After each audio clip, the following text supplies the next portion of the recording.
Hola, esta es la clase número 1 del curso de actualización en conceptos de media tensión y vamos a comenzar hablando sobre qué es el riesgo eléctrico.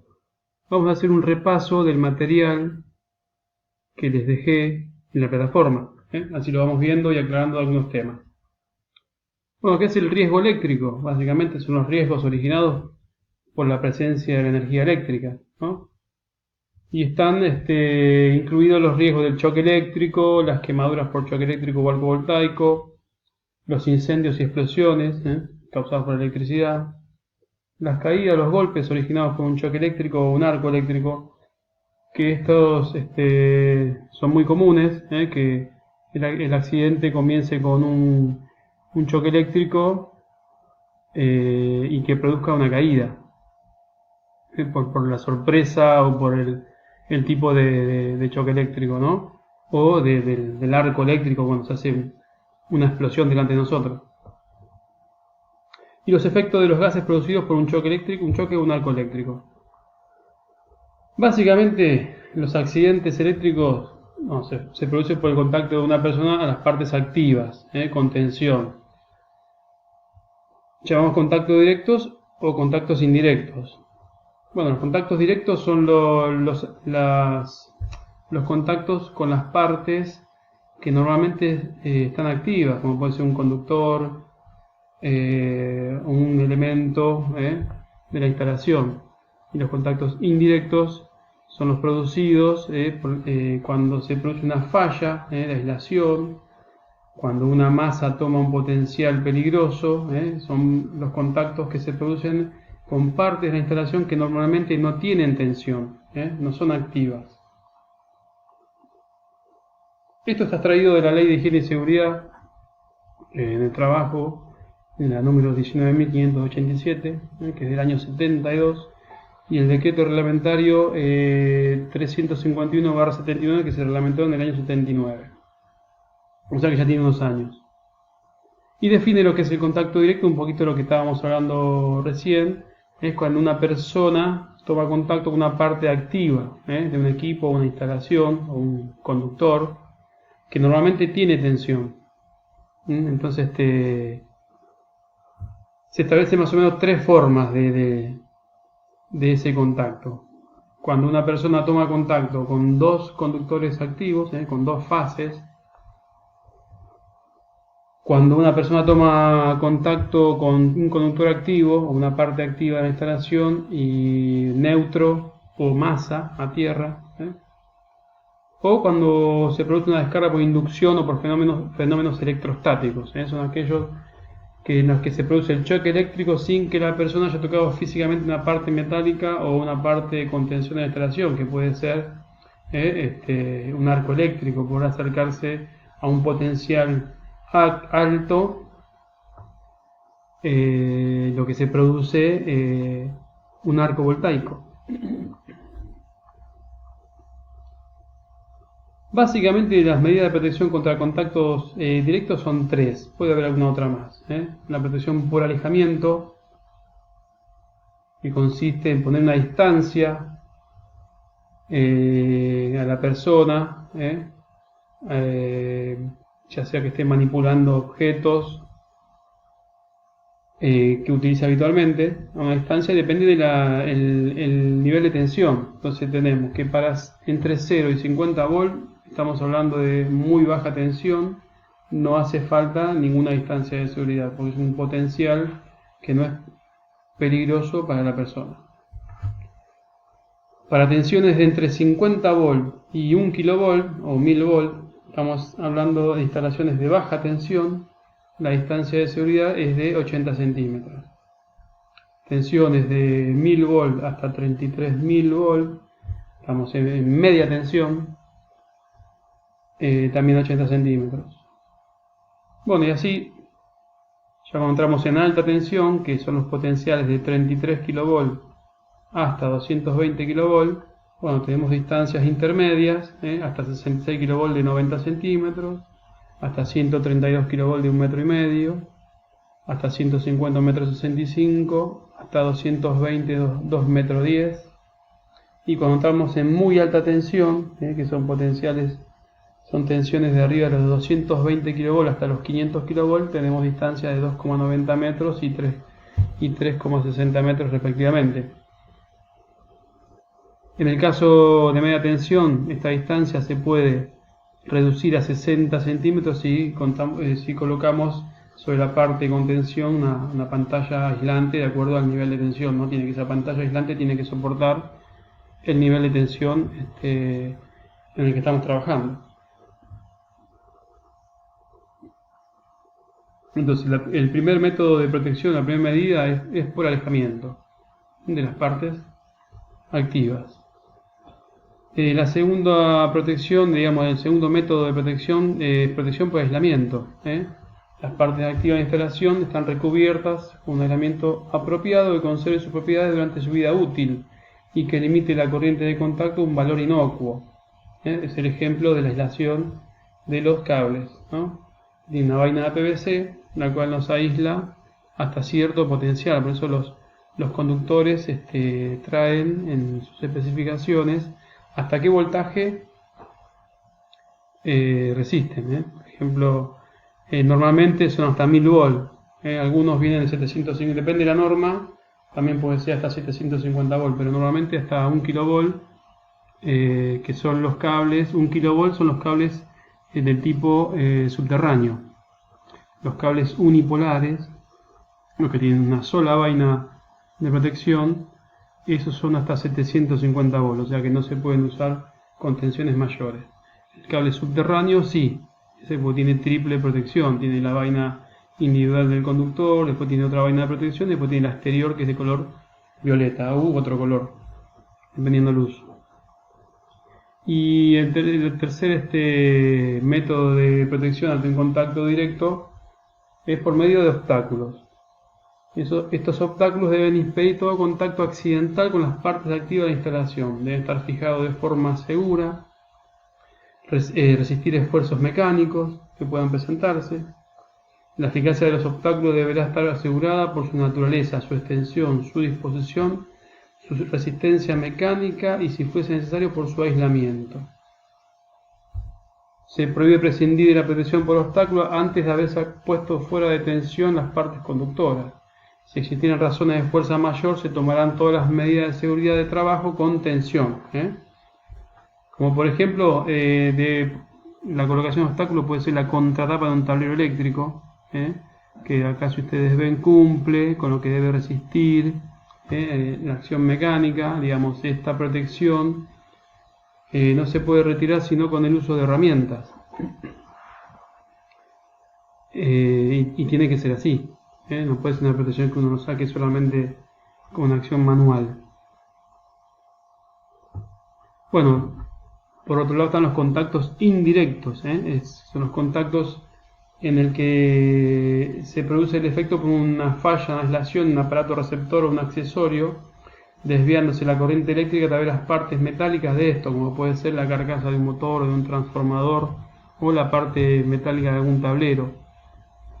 Esa parte de la instalación normalmente no tiene tensión, entonces bueno, ahí se produce por una falla de aislación que esa parte de la instalación tome un potencial peligroso. Y bueno, lo producen las corrientes de derivación, situación dentro de un campo magnético, un arco eléctrico también, ¿no? Para proteger a la persona contra este tipo de contacto, con masas puestas accidentalmente bajo tensión, estas deberán estar puestas a tierra, ¿no? O sea que una de las protecciones básicas para evitar los contactos indirectos es que las partes metálicas expuestas estén conectadas a tierra. Pero no es la única protección que la conexión a tierra de una masa, de una carcasa, no es protección suficiente. Se deben tomar además otro tipo de medidas, otro tipo de protecciones que son, ya las vamos a ver, que son las protecciones activas. Es condición que esté a masa, pero a tierra, pero no es condición suficiente. Y acá empezamos bueno, las medidas de protección contra contactos indirectos de los que estábamos hablando recién, que es la puesta a tierra de las masas. ¿eh? Las masas deberían estar unidas eléctricamente a una toma de tierra o un conjunto de tomas de tierras interconectadas, como bueno, esta imagen que tenemos acá. Es una barra de distribución de tierras, donde tenemos, fíjense, cables aislados conectados a ella, ¿no? Y este es lo que parece ser un cable desnudo de alguna conexión de equipotencial, algún caño de agua o alguna masa extraña.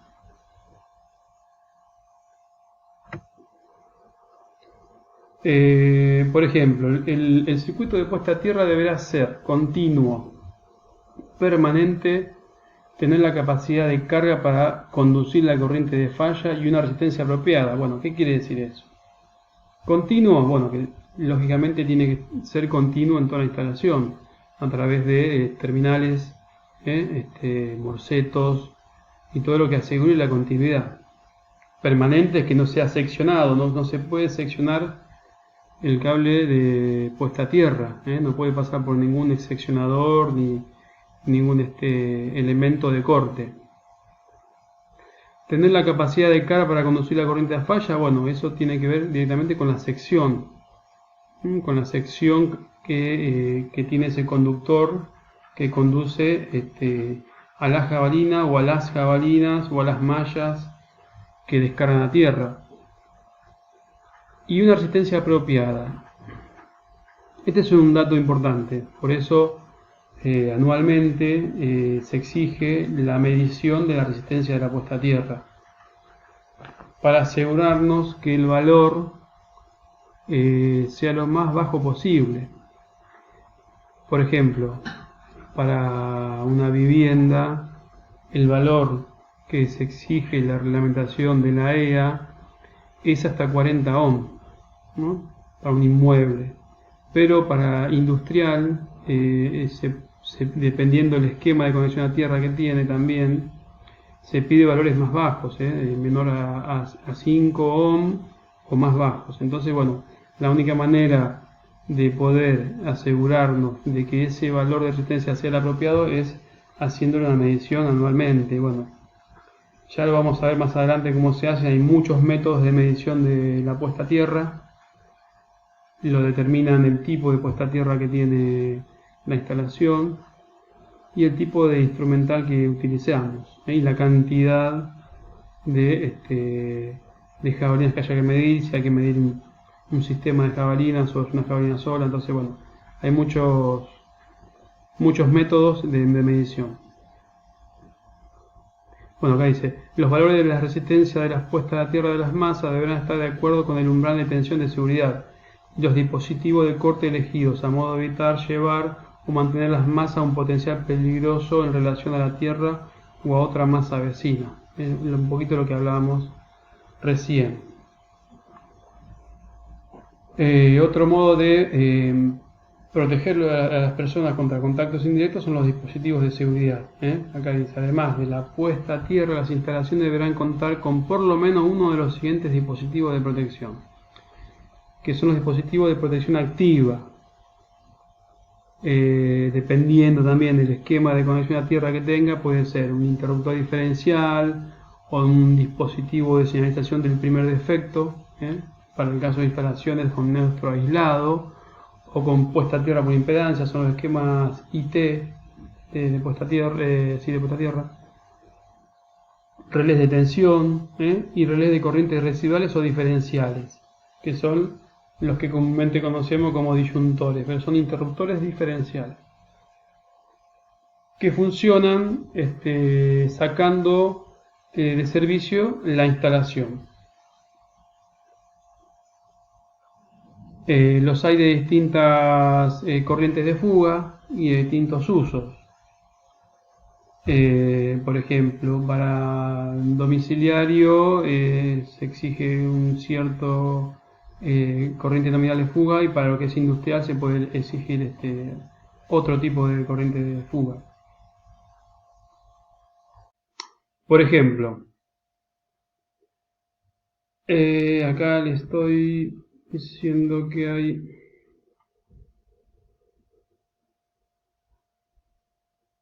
interruptores diferenciales, de entre 30 y 300 o 30 mA. Hay de otras sensibilidades, tenemos los más sensibles de 10 mA, 30 mA son los que se utilizan en inmuebles o para proteger cualquier circuito de iluminación o toma corriente en cualquier instalación eléctrica, para lo que es iluminación y toma corrientes, independientemente si es una instalación industrial o una instalación domiciliaria, se debe proteger las personas con interruptores diferenciales de una sensibilidad no mayor a 30 mA. Los de 300 mA se utilizan, son más selectivos y se utilizan entre tableros, entre el tablero principal, la línea que vincula un tablero seccional se puede proteger con un interruptor diferencial de 300 mA de sensibilidad, entonces lo que protege ahí sería la línea, y en caso de un incendio, no a las personas. Por eso se dice que el interruptor diferencial de 300 mA protege contra incendios, claro, porque para las personas es un valor muy alto, la corriente máxima para proteger a una persona, un animal de cría, lo que sea, es 30 mA. Y otro dato importante de los interruptores diferenciales es el tiempo de actuación, que para estos tipos de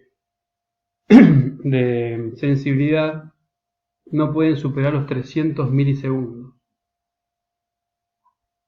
En el protocolo de puesta a tierra que yo les mencioné, porque todos los años se tiene que hacer a las instalaciones, una de las partes del protocolo de puesta a tierra 900/15 que se aplica a todas las instalaciones eléctricas, independientemente si son inmuebles o son industriales, se debe ensayar a los interruptores diferenciales con instrumental, con un probador de interruptores diferenciales.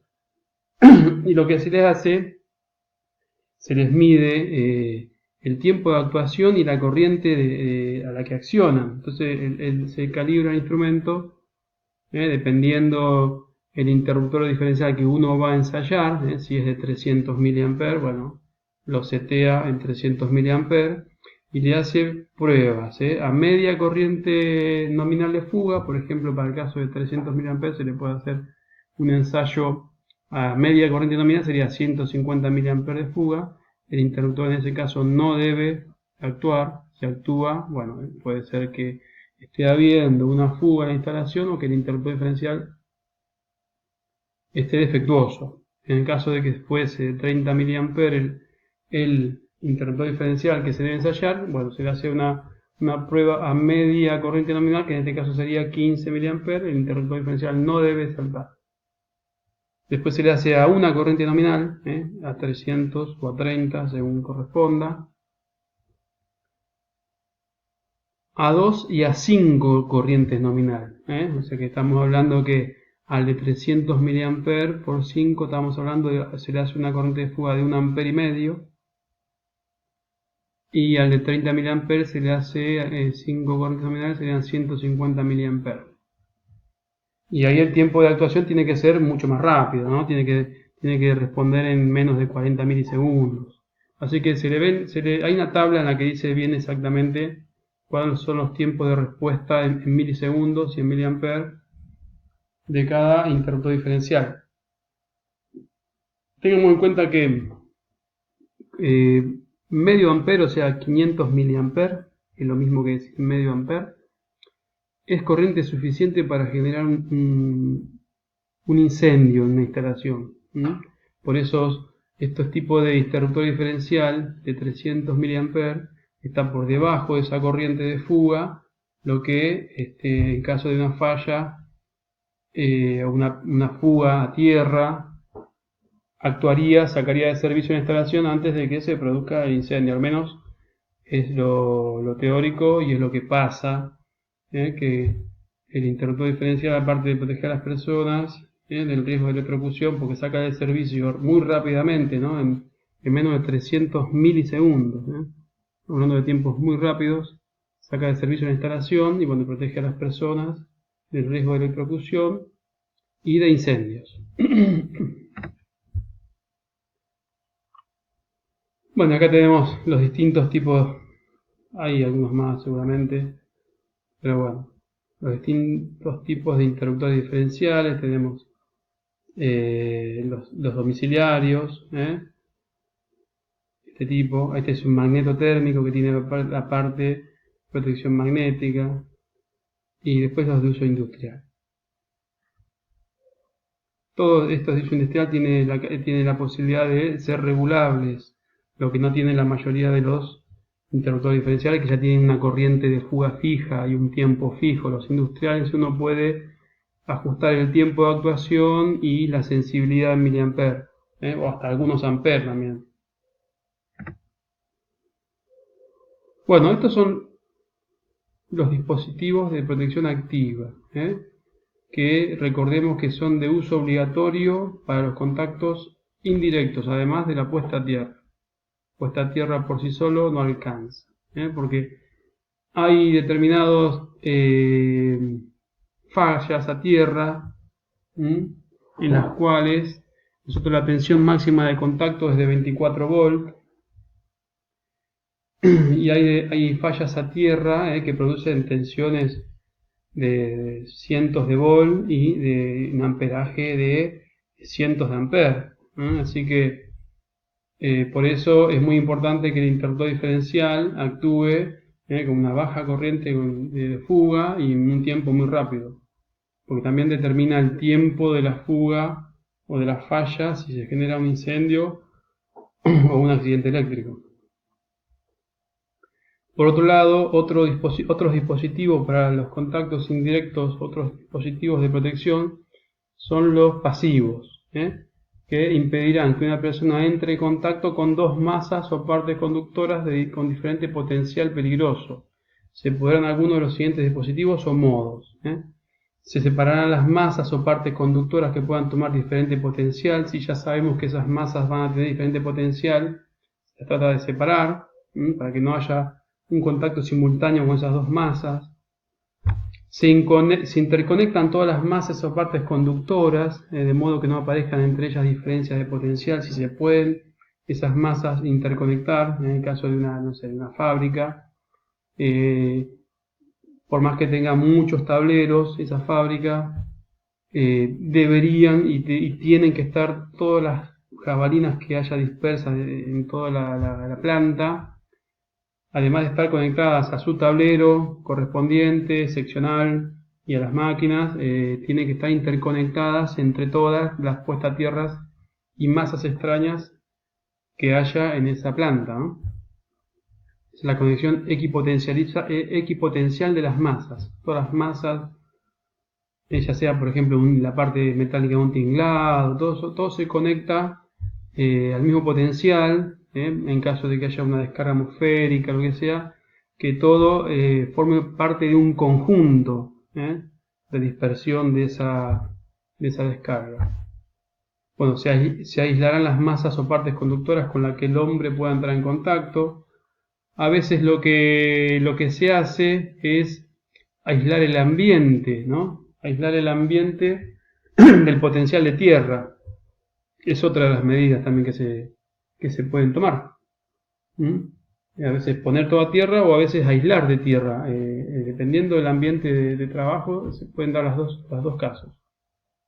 Ya que no haya una posibilidad que si algo se energiza y uno toca accidentalmente, no haya posibilidad de descarga a tierra, o sea, está al mismo potencial que la falla. Entonces en ese caso, en teoría, no, si está bien aislado de tierra, no habría posibilidad de circulación de corriente.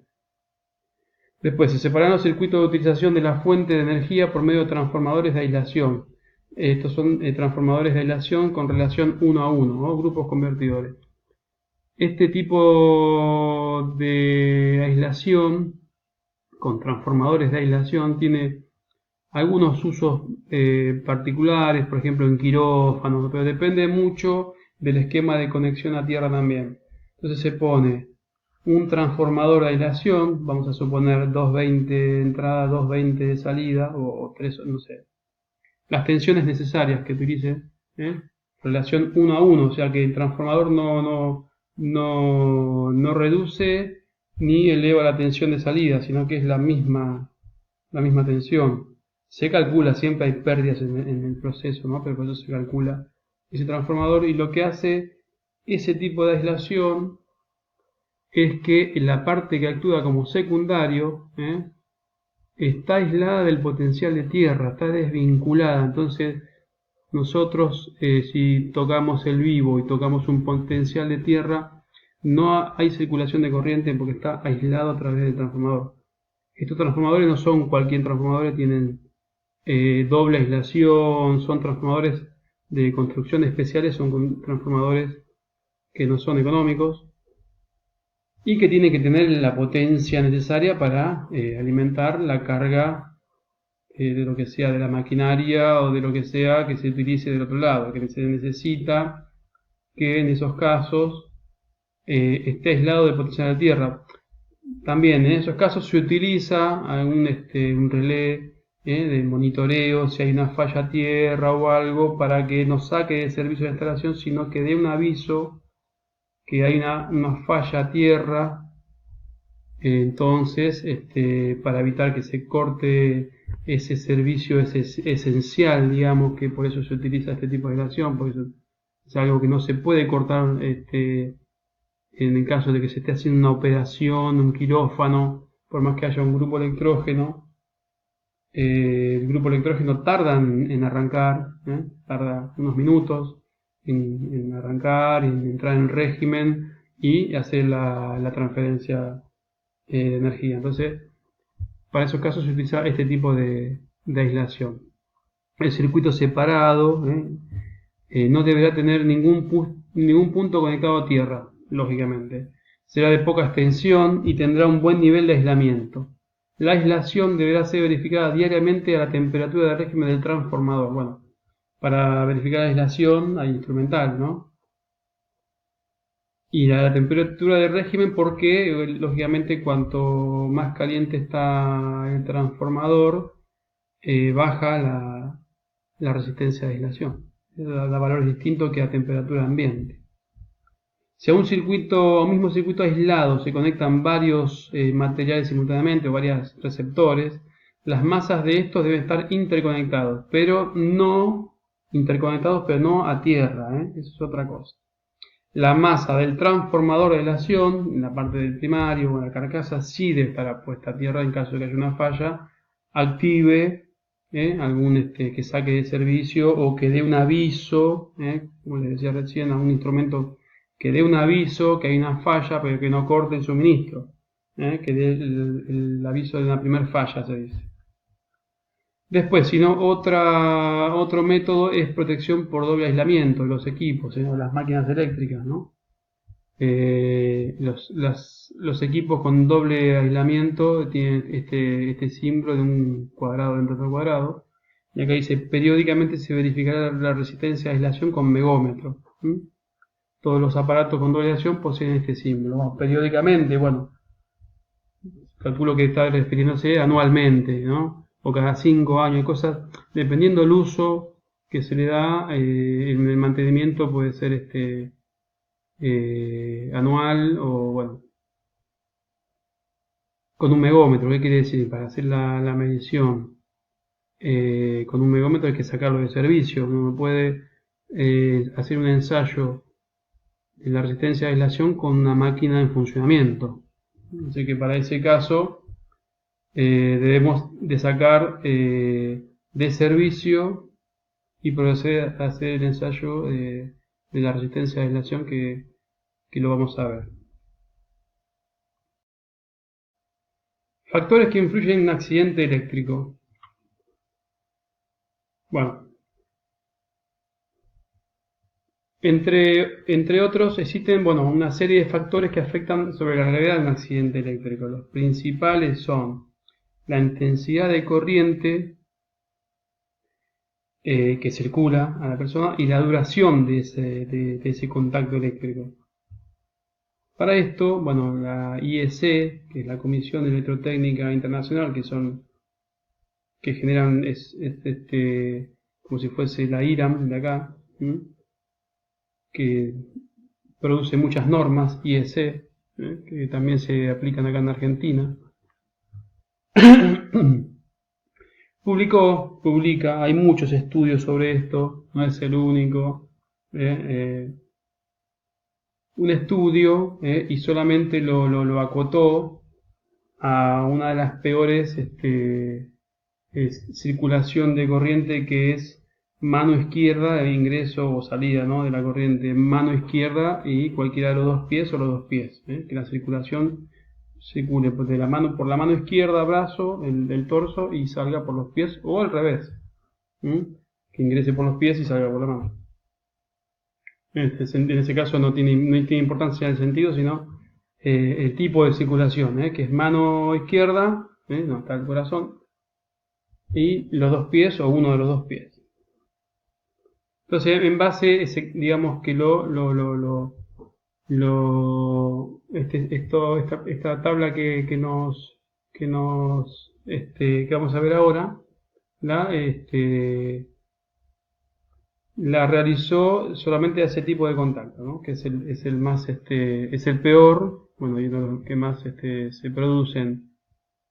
No sé si los que más se producen, pero es el de, digamos, mano derecha y pies. Es parecido el efecto, pero no tan peligroso como mano izquierda y los pies.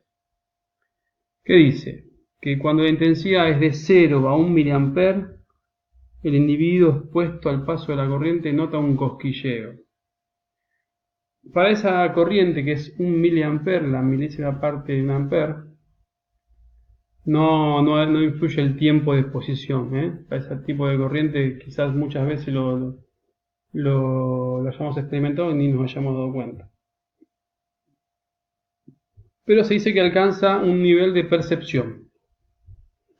Pero no pasa más nada que eso.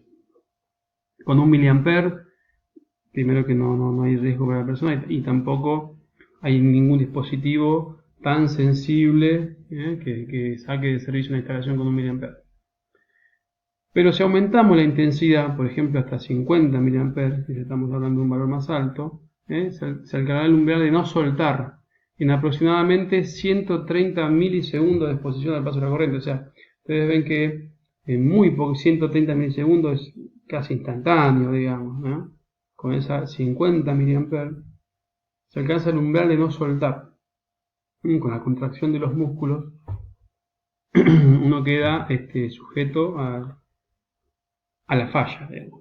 Entonces, digamos, ya con esa corriente y con ese tiempo, que es 130 mA, es casi instantáneo, digamos que uno ya tiene dificultades para soltarse, como queda pegado.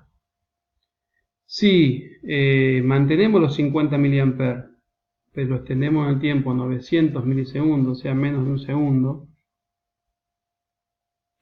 comienza lo que se llama la fibrilación, el umbral de fibrilación, que provoca la fibrilación ventricular. O sea, fíjense que no está pasando ni un segundo. La fibrilación ventricular es la principal causa de muerte, ¿no?, que ahora vamos a explicar qué es. Y bueno, vemos esta tablita. Ya les digo, esta tabla puede, en algún otro material, puede cambiar de acá de 1 a 10, o acá puede ser un poquito distinta, porque ¿qué sucede? No todas las personas tenemos, si bien hay un promedio de resistencia de la piel humana, del cuerpo, no todo el mundo tiene la misma valor de resistencia NOM, ¿no? Y además, la resistencia del cuerpo depende del grado de humedad de la persona, de la presión que se ejerce sobre la piel, del área de contacto. No es lo mismo, no sé, 1 centímetro cuadrado que 10 centímetros cuadrados.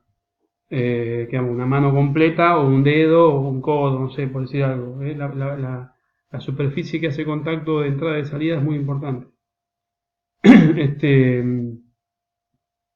Y otros factores propios de cada persona. Entonces, qué sé yo, quizás hay personas más sensibles y menos sensibles. Este es un promedio, digamos, ¿no? Hay muchos estudios que están haciendo ahora que ya están trabajando.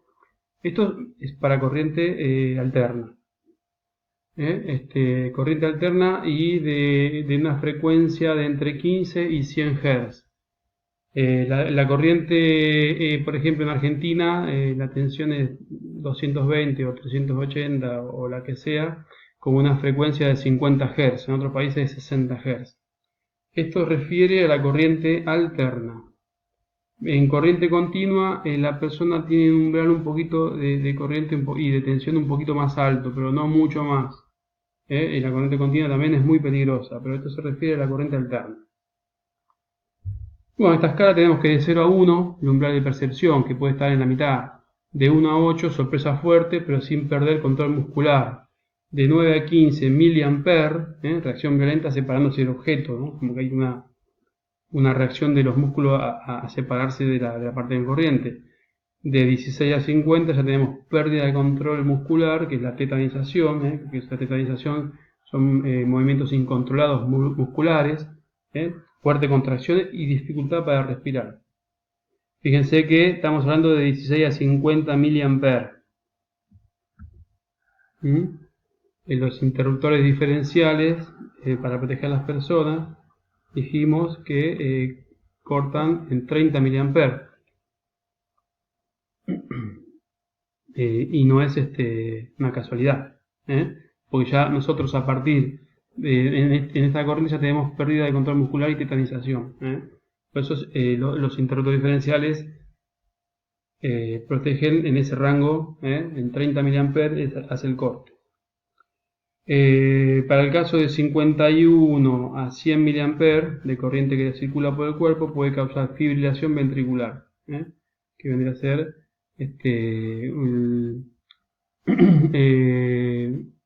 una fibrilación ventricular es el corazón pierde el ritmo normal y empieza a ser caótico, ¿no? Incontrolable. De 101 a 200 mA, fatal, y siempre con fibrilación ventricular, y con 201 mA o más, fuertes contracciones que opriman el corazón, quemaduras y bloquean.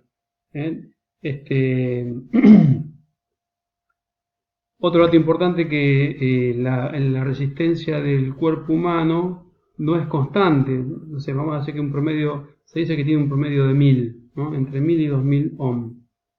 Pero disminuye con el aumento de la tensión de contacto y con la frecuencia también. Para frecuencias mayores de más de 50 Hz, la resistencia del cuerpo baja muchísimo más.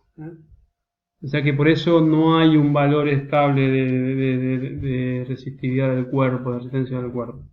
Por eso estos valores en personas puede cambiar un poquito, más o en menos, pero bueno, esto es un promedio que se toma como válido. En base a esto se hacen todas las normativas.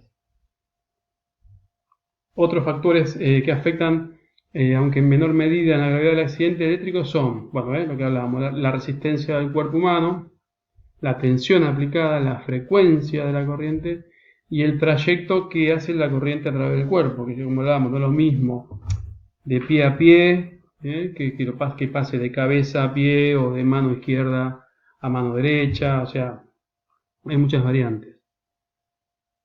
Bueno, los accidentes eléctricos se pueden clasificar en dos grandes grupos: incendios o explosiones, que afectan tanto a personas como instalaciones y bienes. Los incendios debido a energía eléctrica se producen fundamentalmente por sobrecarga en la instalación, chispas o cortocircuito. Bueno, como dijimos, como les dije hoy, con solamente 500 mA o medio ampere, que es lo mismo, alcanza y sobra para generar un incendio. La electrización y electrocución, que afectan a las personas. Una persona se electriza cuando la corriente eléctrica circula por su cuerpo, es decir, cuando la persona forma parte del circuito eléctrico, pudiendo al menos distinguir los puntos de contacto, uno de entrada y uno de salida de la corriente.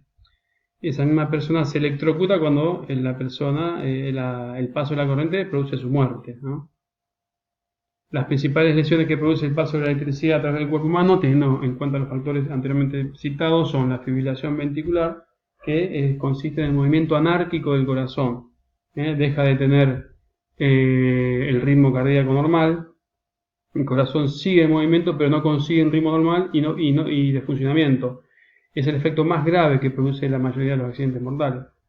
Una vez producida el ritmo cardíaco, no se recupera de forma espontánea y de no mediar una asistencia rápida y efectiva se producen lesiones irreversibles y puede sobrevenir la muerte. La tetanización, que es el movimiento incontrolado de los músculos, como consecuencia del paso de la energía eléctrica, dependiendo del recorrido de la corriente, perdemos el control de las manos, brazos, músculos pectorales, etc. Se pierde el control. La asfixia se produce cuando el paso de la corriente afecta el centro nervioso, que regula la función respiratoria, causando un paro respiratorio. Bueno, el umbral de percepción se refiere a la corriente de contacto que la persona puede soportar. Bueno, otras alteraciones tales como contracciones musculares, aumento de la presión sanguínea, dificultad en la respiración, parada presión del corazón, etc., pueden producirse sin fibrilación ventricular. Tales efectos no son mortales y normalmente son reversibles. A menudo se producen marcas por el paso de la corriente, que son quemaduras, ¿no? Y las quemaduras graves pueden ser mortales, ¿no? Para tensiones grandes, lo que sucede muchas veces es que la corriente hace un efecto capilar por la piel y circula todo exteriormente, lo que produce la quemadura de gran porcentaje de la piel, ¿no? Y las quemaduras muy, muy grandes son muchas veces mortales. Bueno, como primeros auxilios, cuando ocurre un accidente eléctrico, lo más importante es separar a la víctima de la fuente eléctrica que lo está produciendo, la descarga. Sin embargo, para evitar que la persona que le está intentando ayudar no le ocurra un accidente similar, se deben tomar los siguientes recaudos. Esto es un pantallazo de lo que sería cómo actuar en caso de un accidente eléctrico, pero bueno, siempre hay que consultarlo con la gente capacitada en la empresa. Cortar rápidamente la corriente eléctrica, desconectando el aparato si se puede, ¿no? El aparato causante de la descarga, o cortando el suministro general en el tablero. Siempre que uno que va a trabajar con tensión tiene que ya verificar todo este tema, donde se corta la energía, ¿no? No usar alargues sin equipamiento que no esté en buenas condiciones. En el caso de que no se pueda cortar la energía eléctrica, o hay que situarse sobre un material aislante sin tocar directamente a la víctima, hay que intentar separarla del conductor o el aparato que está haciendo la descarga con un objeto de material aislante como madera o plástico. Se puede emplear la prenda de vestir de uno, una cuerda, la prenda de la persona que está suelta, que no está pegada al cuerpo, se puede usar la ropa si no está mojada, ¿no? Si está mojada, ¿no? Porque no se debe mover a la persona que recibe una descarga eléctrica, si se cayeron al suelo, porque puede tener otro tipo de lesiones como consecuencia del golpe, como por ejemplo cuando se cae de una escalera, ¿no? Es muy aconsejable, bueno, tapar con una manta a la persona porque empieza a tener problemas con la temperatura del cuerpo, hasta que llegue la asistencia. Y bueno, si es necesario, si la persona no respira o respira con dificultad, bueno, es necesario hacerle reanimación RCP, la persona que esté capacitada, hasta que llegue la ayuda. Esto básicamente son los consejos de primeros auxilios. Así que bueno, esto fue todo por esta clase. Los veo en la clase a distancia por la plataforma Zoom. Les mando un saludo. Chao.